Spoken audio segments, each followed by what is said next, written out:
Bonjour à tous, nous poursuivons avec la 7e Mishnah du 3e Pérec. Nous avons vu dans la Mishnah précédente que lorsqu'on a porté le Bikurim, il y avait un passage des psukim à lire. Et ici, le Tana de la Mishnah nous dit, Barishona, au départ, Kol mi sheyodea likrot koré, tout celui qui savait lire, lisait les psukim. Vechol mi she'eno yodea likrot, celui qui ne savait pas lire l'hébreu, la Lashon HaKodesh, alors makri moto. On lisait pour lui. C'est-à-dire, on lui soufflait les psukim et lui répétait juste après. Les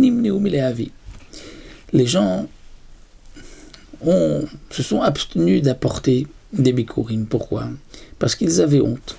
Ceux qui ne savaient pas lire, qui ne connaissaient pas le Lashon HaKodesh, avaient honte. Mais ceux qui étaient à côté, ils disaient, et lui, on devait lui souffler. Alors ils se sont dit, c'est comme ça, on n'apporte pas de bikurim. Alors, pour cela, les Chachamim ont instauré que on va, pour tout le monde, pour celui qui sait, pour celui qui ne sait pas, on va lui lire et lui devra répéter. Et de cette manière, on met tout le monde à égalité.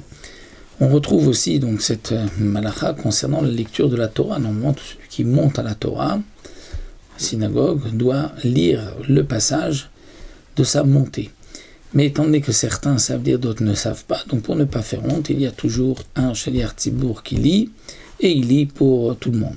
Alors c'est vrai que dans certaines communautés, celui qui sait lire lit malgré tout, mais en tout cas, même celui qui ne lit pas ne se sent pas gêné, étant donné qu'il y a souvent donc, même des gens qui savent lire et qui laissent le Shaliach Tzibour lire. C'est donc pour la même raison. Il y a aussi d'autres choses, moi comme par exemple au moment d'un mariage, la bracha sous la choupa des Hiroussines, c'est la bracha du Khatan.